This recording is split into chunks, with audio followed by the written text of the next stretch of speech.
folded paper strips following a template across the back of a cutout to make a finished card with a beautiful spiral pattern.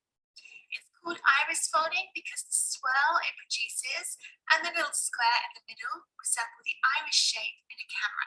This is the card we're going to be making in my presentation of a lovely Christmas tree, and here you can see what I mean by all of those swirls of folded paper.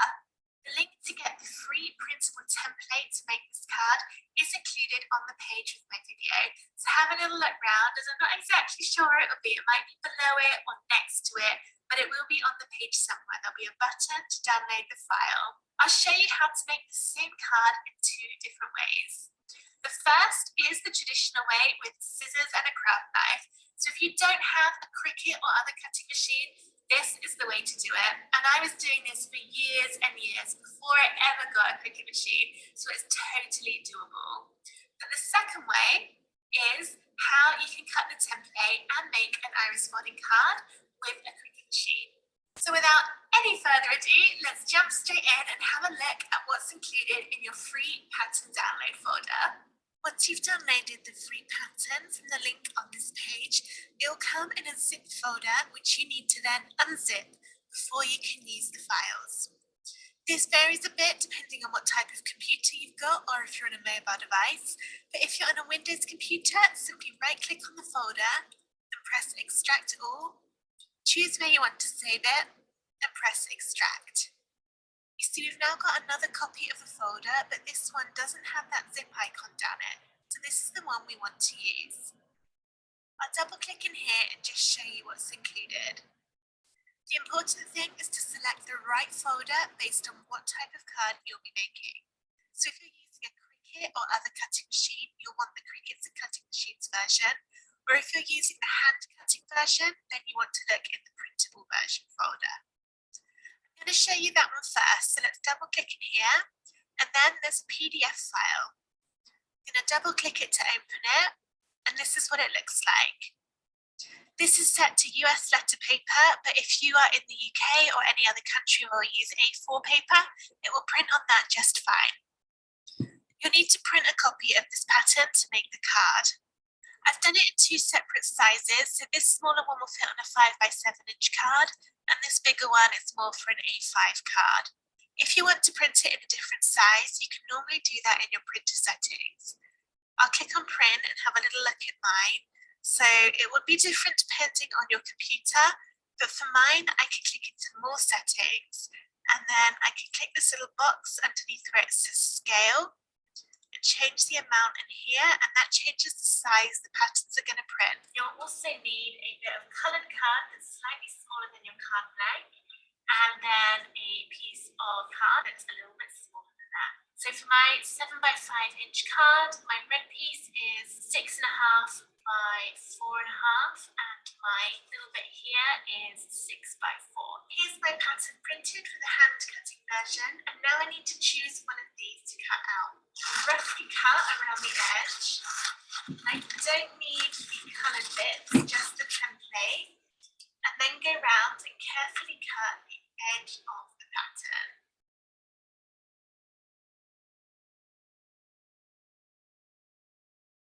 You also want to cut out the matching coloured bits that match the size of the pattern you cut out, and then don't throw this away because you're going to need this colour guide over on the top left. Get your smallest rectangle piece and turn it upside down, and then take your pattern and position it where you want to cut. And I find it's helpful to kind of add the base and any other pieces on, just so that you get an idea of where they're going to go, so you don't accidentally put it too close to the edges where it's not going to fit the other bits on. And then with a pencil, just draw around the edge of that pattern. Press quite lightly, especially if you are using fairly lightweight card. You don't want to be able to see these pencil lines through on the inside. Doing it a little bit heavier than I would normally, because I want you to be able to see what I'm doing. Put your card front onto a cutting mat or something else to protect your surface, and then with a craft knife, carefully cut out your pattern.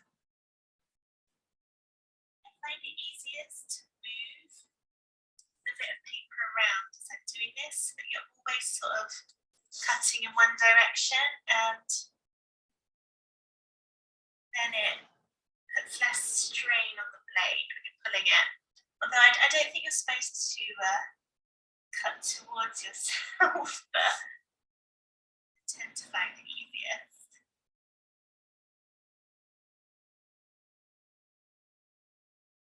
I've got quite thick card, so I'm not entirely sure my cuts went through. Could do some of them again. And then pop out that middle bit. And there we go. Our cutout is now all ready for us to start the folding. But what I'm going to do now is jump back to the Cricut version of this card and then work through how to get up to this exact same point if you're using the cutting machine version instead of the hand cutting. My favourite reason for cutting this on a Cricut is I can make it whatever size card I want really easily. Changing the pattern to fit the cutout is just so simple in Cricut Design Space. In the Cricut and Cutting Machines versions folder, there are 4 separate files in here. The first starts with DXF, and this is for if you have a Silhouette cutting machine and you're using the free version of Silhouette Studio. I've got a Cricut, so I'm not going to be using that file. Second file is one which starts JPG, and this is the version of the pattern which we're going to print using Design Space. The third is the same PDF that was included in the hand cutting version, and you will want to either print a copy of this, even though we're not specifically going to be using the templates, but we are going to be using this colour guide. So you can either copy the colour guide onto a piece of paper if you don't want to print the whole thing, but I find it easiest just to print it and then I've got a copy of it if I need to refer back. The final file in here is SVG Christmas Tree, and this is the cut file which we're going to use to make the front cutout of the card.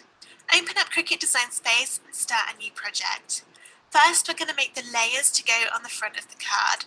You could also make your card blank in Design Space, but as I'm using a pre-made 5x7 inch card blank for this video, I'm not going to show how to do that. Instead, I'll show you how to do the front layers. So go into Shapes and choose a square. This is going to be my red piece of card, so I'll change it to red and then untick the little padlock icon by the width and height boxes by clicking it. And then I'm going to make my width 1/2 inch smaller than my card front, so that'll be 4.5, and then my height will be 1/2 inch shorter, so 6.5. Select the red rectangle and then press duplicate to make a copy. I'm going to make this one white, and then this needs to be 1/2 inch smaller on each side again. So open up that padlock and type in 4 inches wide and 6 inches tall. And then that will sit in the middle. Next, we need to upload the tree pattern. So go into Upload and then Upload Image. You can then either click Browse or you can drag and drop the files in. We need to upload 2 of these files, the JPG version and the SVG version. I'll start with the JPEG, so drag and drop that in, and then this is going to be a print and cut image. So we're cheating a little bit. We are going to print this with our home printer, but we're not actually going to cut it out. So if you've had trouble with print and cut before, don't worry, the only bit we're doing is the printing, not the cutting. Select Complex and then Continue. Don't change anything on here, just press Apply and Continue. Choose Print and Cut Image, and then press Upload. When it's done, it will be in your recent uploads. So now we can upload the SVG cut file. Go into Upload Image again. This time we're going to use the file which starts SVG in the file name, and it looks like this. Press Upload, and then click on both of those images we've just uploaded and press Add to Canvas. Our printed iris folding templates come in massive, so we need to make it the same size as the actual cutout. This is 4.621 inches wide, so I can just type that in there, making sure the padlock icon is closed now, and hit Enter. And now these are exactly the same size. I need to put them one on top of the other, so I'm going to drag a box around both of them, go into Align and then Center, and then over on the top of the Layers panel, press Group. You can now move this over your card front and resize it until it's the size you want to make it on your card. I think that's probably about right, and I'm going to put it nearer the top so that I've got room for a little sentiment at the bottom. Now I'm happy with the size, I'm going to press Ungroup, And then down in the layers panel, click on the JPG version of the tree, and then use your arrow keys with shift press down to make it quicker to move that pattern out of the way. I want this tree to be exactly in the middle of the white, so I'm going to align it. But first we need to mirror or flip this tree. And that's because we're going to be doing the folding on the reverse of the white piece of paper, which means that the front of the card, when we actually look at it, will be the mirror side of this pattern. So go into flip and then flip horizontal. For this particular design, it didn't change very much at all because it's pretty symmetrical, but for other iris folding patterns, it will be very obvious, so you do need to go and change that. Select the tree, press shift and choose the white rectangle, and then under align, go center horizontally, and that will just put the tree exactly in the middle so you've got the same amount of space on each side. We need to tell the Cricut to cut the black bit of the tree out of the white. To do that, click onto the tree and then press ungroup. And then we have this other mini group which contains all of the stars and the present bits. For now, I'm going to hide that by clicking the eye icon. And then in the layers panel, click the black tree, press shift on your keyboard and choose the white rectangle. And then down the bottom, press attach. That should change the tree color to white, and now the Cricut knows that we want it to cut that shape out of the white. I'm going to turn the other bits back on, and you can't see them because they're underneath, so drag and drop them up, and now you can see them again. This is now all ready to cut out, so when you click make it, you'll see you've got the tree, which is a print and cut, and we're going to print this on our home printer, but you do not need to cut it. So just print it and then move on to the next piece. You do not need to cut this out. Here's everything after it's been cut out with the Cricut. So I've got my card front with the Christmas tree and my red rectangle, and then my pre-made base card I was already using. I've got the pattern, which is perfectly sized to match my card, and then the little Christmas tree bits, which will be stuck on at the end. We're now at the same point for each of the two cards, and so we can start with the folding. I'm going to use my Cricut version, and what you want to do with whichever pattern you're using, either this one or the one that you cut out, you want to put that on the table in front of you and secure it with a little bit of sticky tape, just so it's not going to move around because that can affect your fold. Place your card over the pattern, and this is the back of my card front. So if you're using the hand cutting one, it will be the side that you drew on that's facing upwards. So this is my Cricut one, this is the back, and that's going to be there. And then again, use either a little bit of sticky tape, or for this, I prefer using either washi tape or masking tape, just because it doesn't stick quite as heavy, so it's less likely to damage the card. I'm just going to tack this either onto the pattern if you've got a whole sheet behind it, or just onto your table. Next, it's time to prepare the folded bits of paper. And then from the colour guide, you see there are 4 colours in here. You don't have to use 4 colours. If you just want to use 1, that's absolutely fine, or you could use 2. If you're using 2 for this pattern, then I would do colour 1 and colour 4 in 1 colour, and then that will be opposite sides of the tree, and then do your colour 2 and your colour 3 in the other colour, and that way it will just, you'll have 1 colour, 2 colour, 1 colour, 2 colour, and it will just look a little bit better if you do it that way. Thinner paper is better for this because we're going to need to fold it in half, and this is going to get quite thick with all the layers of paper on it. So all you need to do to make your strips is get a pair of scissors and cut a strip of your paper, and it needs to be thick enough so that when it's folded in half, it will cover any of these little triangles on the pattern. And then we're just going to fold it in half. You don't need to worry about it being perfectly in half. You see mine isn't. And then we're going to be cutting these smaller as we go. But I'm just going to do a few in smaller pieces so it's a bit easier. What I like to do is cut all my strips that I think I'm going to need at the beginning, and then place them around the pattern in the position that they're going to go in. And I'll show you a little bit more about that in a moment. First, I'm just going to get all of my strips prepared.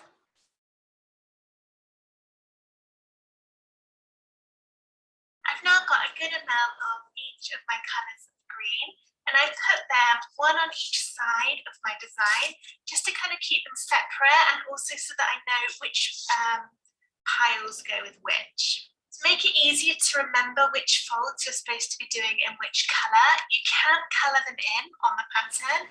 Okay, so I'm going to use this colour guide here, and then I'll get my colour one first, and I've chosen 4 felt tips for our car markers that are really different colours to make it even easier to understand what I'm doing.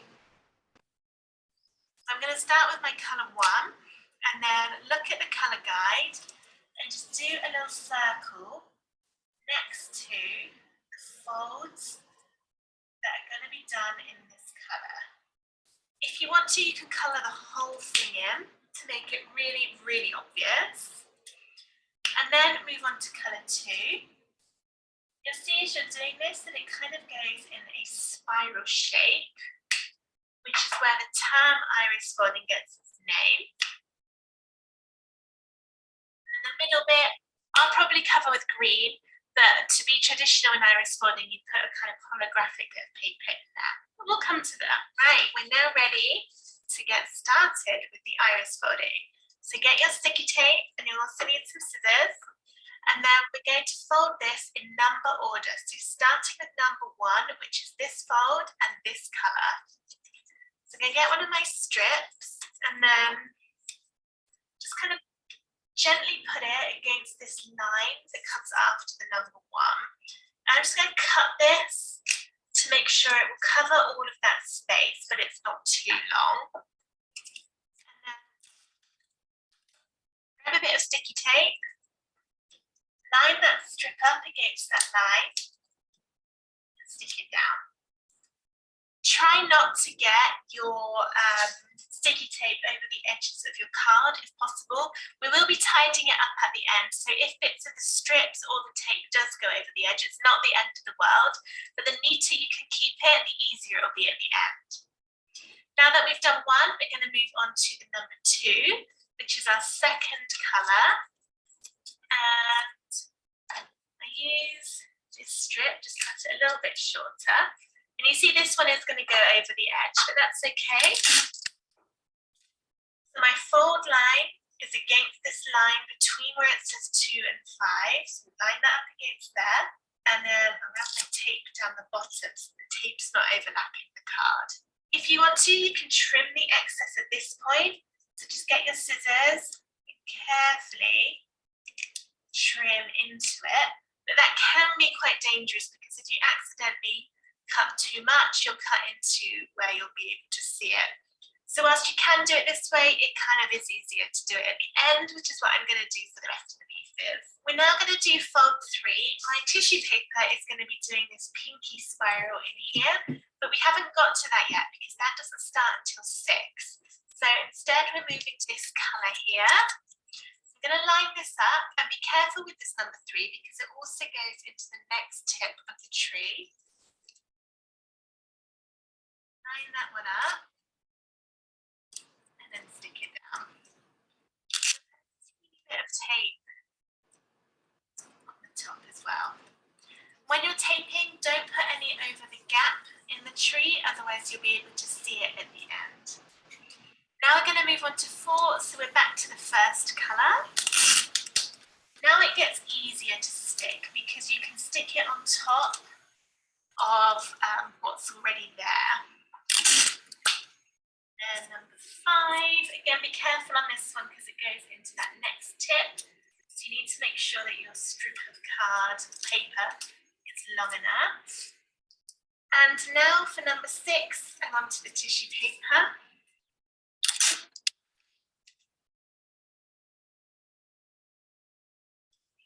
And now all 4 colours are in play on the card. I'm going to speed the next bit up so that you don't have to watch me stick every single little bit. But basically, I'm just going to keep doing exactly what I've been doing, making sure to follow the numbers.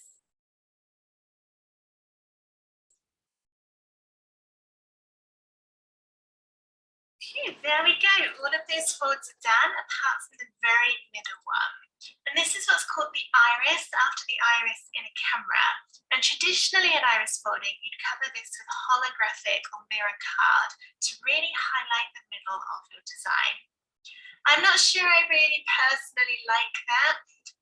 I just think it can be a bit striking, but what would look probably quite nice with this card would be to use the same colour that you used for the outside of the card layers. But what I'm going to do is just cover it over with a different green. Now at this point I am going to say, when you're doing the folding, I know it's really, really tempting, but do not peek at what you're doing until you've finished. And that's because otherwise it's pretty much impossible to get it perfectly lined up again, so it will impact the effectiveness of your folding.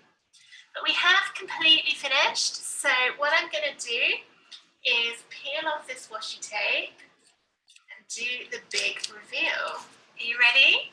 It looks like a right old mess at the moment, but when I turn it over, you've got all of those beautiful folds coming through, making those spirals, and it is really, really pretty.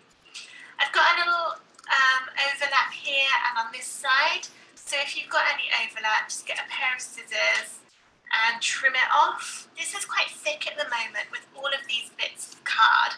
So there are a couple of ways we can help to push it down a bit so it's not going to make our card so thick that it's difficult to post. First, get a big bit of tape and just go down the whole of your design. The tape wasn't quite big enough.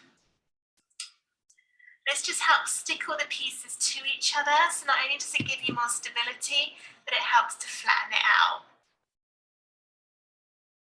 So if it is still super thick, then you can press it under some heavy books for a day or so, and then that'll flatten it out, ready to go on the card. I'm going to put mine straight onto my base card, and another way to help with the thickness is to use foam squares to attach it to this. I've got my foam, and I'll put this around the edge. I'm not going to put any foam pads in the middle. Because the middle is our thickest bit, it's already raised, so we don't need to add the foam in there, just around these edges. And I'm putting quite a lot on because this is heavy, and I want to make sure it doesn't come off. And then stick it to the next rectangle of card, okay, and then push it down. Get all of those foam pads nice and stuck. Now I'm going to put this onto my card front, and you can either use more foam or you can use glue or double-sided tape. I'm going to glue it because I think this is already quite thick. If you're using the printed version, then you've got little printed bits that you can glue on. And if you've got the Cricut version, then you have these little pieces. And there we are, that is our iris folding tree all finished.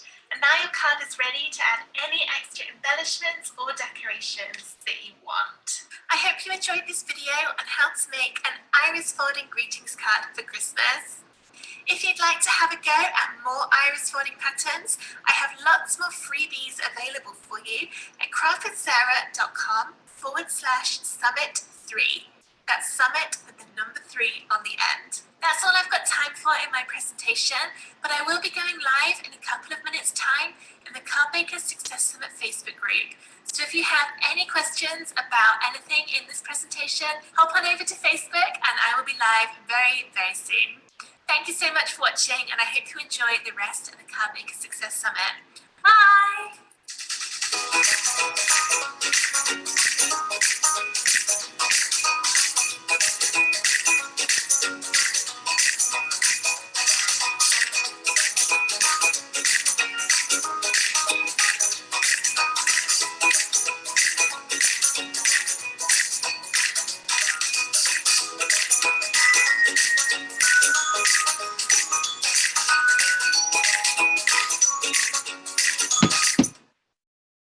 I would also like to thank Craft eCorner for also sponsoring this presentation.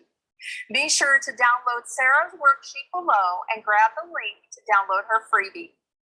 Now hop on over to the Cardmakers Success Summit Facebook attendee group for a short Facebook Live with Sarah.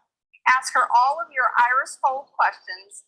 Don't forget to post pictures of your creation of Sarah's card with the hashtag Cardmakers Success Summit and hashtag CMSS Sarah Edwards. That's spelled SARAHEDWARDS.